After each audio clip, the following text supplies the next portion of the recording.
ચાલો જોઈએ ઉદાહરણ 1। હિરલ દર મહિનાની શરૂઆતમાં ₹500 નો ઉપાડ કરે છે।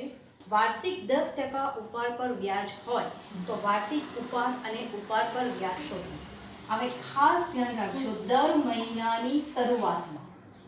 અહીંયા માસિક ₹500 ઉપાડ એવું નથી કીધું, પણ તમને કીધું છે દર મહિનાની શરૂઆતમાં ₹500 નો ઉપાડ શોધવાનું। શું છે? ઉપાડ અને ઉપાડ પર વ્યાજ।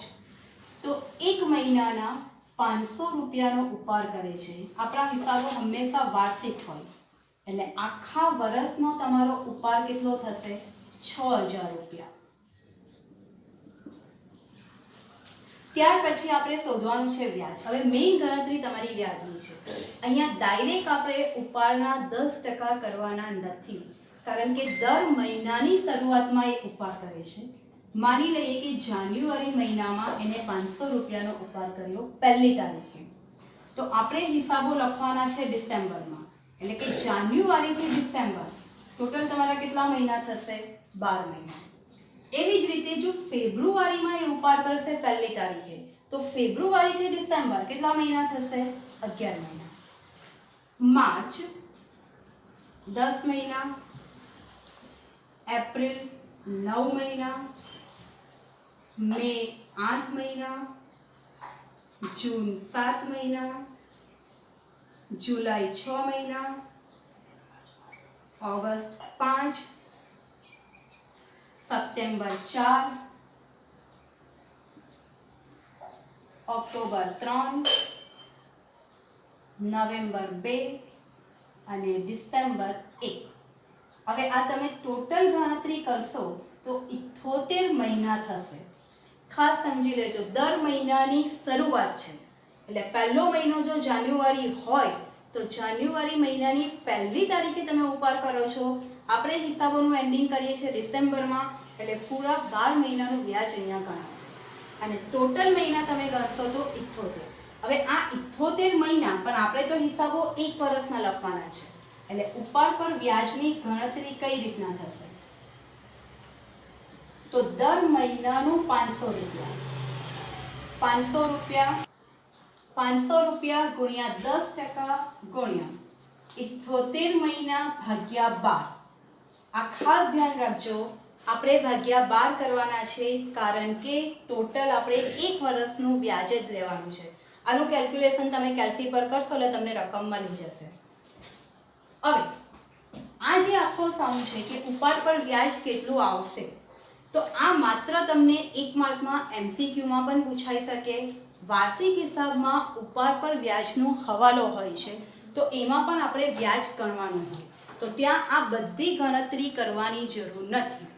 તમારે ખાલી એટલું યાદ રાખવાનું છે કે દર મહિનાની શરૂઆતમાં ઉપાડ હશે તો 78 મહિનાનું વ્યાજ લેવાનું। એવી જ રીતે જો દર મહિનાને અંતે ઉપાડ હોય તો એનું વ્યાજ કેટલું થશે એ આપણે જોઈએ। પહેલા આની રકમ શોધી લઈએ।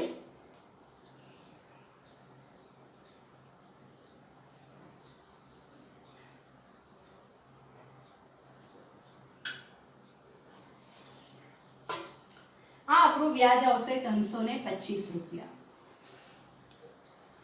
એટલે તમને જે ક્વેશ્ચન હતો કે ભાઈ વાર્ષિક ઉપાડ કેટલો છે અને ઉપાડ પર વ્યાજ કેટલું છે, તો આપણો વાર્ષિક ઉપાડ થશે 6000 અને આખા વર્ષનું તમારું વ્યાજ થશે ₹325।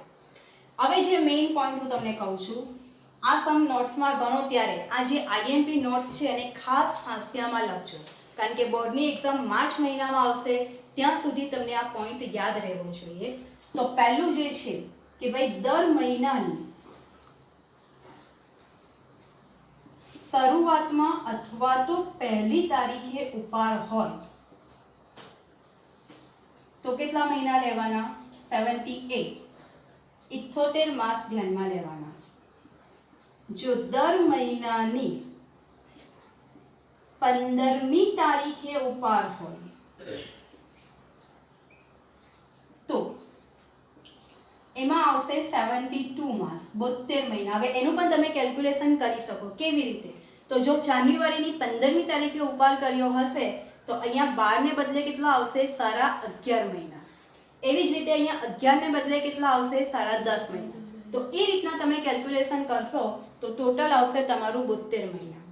અને ત્યાર પછી દર મહિનાની છેલ્લી તારીખે અથવા તો દર મહિનાને અંતે ઉપાડ કર્યો હોય તો આપણે લેવાના આવશે 66 માસ 66. આ પોઈન્ટ ખાસ ધ્યાન રાખજો. તમને ઉપર પર વ્યાજ એમસીક્યુમાં પણ હોય છે, લોંગ એક્ઝામ્પલમાં પણ હોય છે. યાદ રાખવાનું છે ટોટલ કેટલા માસ લેવાના છે. બીજી એક વસ્તુ, ઘણા છોકરાઓ યાદ રાખે કે ભાઈ મેડમે 78 કીધા એટલે 78 લઈ લેવાના. ના, 78 માસ પણ આપણે વ્યાજ વાર્ષિક શોધવાનું છે એટલે હંમેશા છેદમાં 12 લખવાનું ભૂલાવવું જોઈએ નહીં. નહીં તો ઉપર કરતાં પણ વ્યાજની રકમ તમારી વધી જશે. એટલે આ પોઈન્ટ ખાસ ધ્યાન રાખજો. નોટ્સમાં હાંસિયામાં લખી લેજો. આ એક્ઝામ્પલ નોટ્સમાં કરી લેજો. નેક્સ્ટ સમ આપણે સ્ટાર્ટ કરીએ છીએ. સેકન્ડ એક્ઝામ્પલ તમારો જે છે તો હંસા, હિતેશ અને વિજય 3 ભાગીદારો છે. તમને ભાગીદારોની મૂડીનું પ્રમાણ આપેલું છે. રકમ ધ્યાનથી વાંચવાની. મૂડીનું પ્રમાણ છે, નફા નુકસાનનું પ્રમાણ આપેલું નથી. હિતેશને તેનું કમિશન આપ્યા બાદ, હવે આ શબ્દ ઉપર ખાસ ધ્યાન આપજો, કમિશન આપ્યા બાદ વધતા ચોખ્ખા નફાના 10% કમિશન આપવાનું છે. વર્ષને અંતે પેઢીનો નફો 1,65,000 રૂપિયા હોય તો હિતેશને કુલ કેટલી રકમ મળશે? હવે તમને જે નફો આપેલો છે એ પેઢીનો નફો છે. એ નફામાં કમિશન બાદ થયેલું નથી. અને આપણે કમિશન શેની પર આપવાનું છે? તો કમિશન બાદ કર્યા પછીના નફા પર કમિશન આપવાનું છે. એટલે જ્યારે પણ તમને હવાલામાં અથવા તો રકમમાં બાદ શબ્દ આપેલો હોય ત્યારે ખાસ ધ્યાન રાખવાનું, આપણે નફા પર ડાયરેક્ટ કમિશન ગણવાનું નથી, પણ આપણે ધારી લેવાનું. ધારો કે પેઢીનો કમિશન બાદનો નફો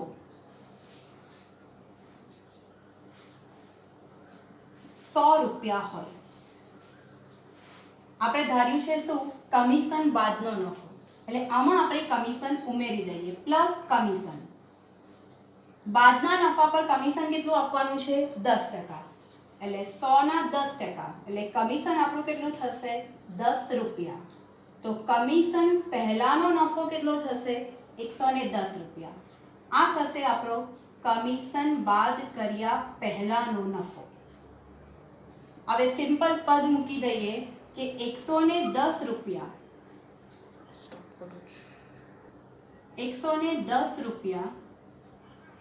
પહેલાનો નફો હોય તો હિતેશનું કમિશન કેટલું થશે? ₹10. પેઢીનો નફો ખરેખર કેટલો છે? 1,65,000. તો 1,65,000 પર કમિશન કેટલું? તો 1,65,000 ગુણ્યા 10 ભાગ્યા 110, એટલે આપણું કમિશન આવશે ₹15,000. અહીંયા ખાસ ધ્યાન રાખવાનું છે, આ તમને કદાચ એમસીક્યુમાં હવાલામાં હોય તો આપણે આ બધી ગણતરી કરવાની નથી, ડાયરેક્ટ જ લઈ લેવાનું. 10% છે, 110 એ 10. તમને જો કમિશન 5% કીધું હોય, 105 એ 5. આ રીતના ગણતરી કરવાની. હવે આ શું આવ્યું? તો હિતેશને જે કમિશન આપવાનું છે તે. પણ આપણે શોધવાનું શું છે? હિતેશને કુલ કેટલી રકમ મળશે? હિતેશ એ પોતે ભાગીદાર છે એટલે એને નફામાં પણ હિસ્સો આપવાનો. તો પેઢીનો કુલ નફો છે 1,65,000. એમાંથી કમિશન બાદ કરીએ 15,000.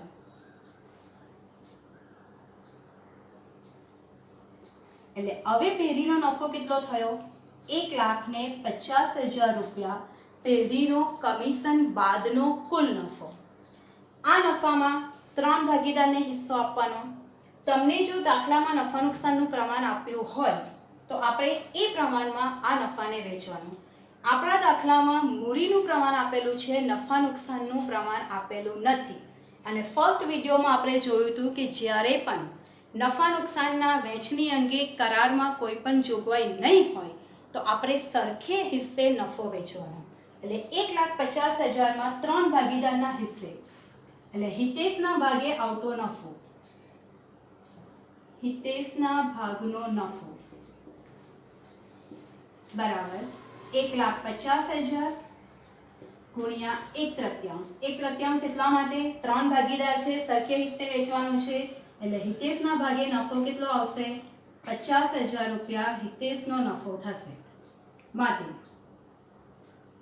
હિતેશને મળતી કુલ રકમ બરાબર 50,000 એને નફો મળે છે, 15,000 રૂપિયા એને કમિશન મળે છે.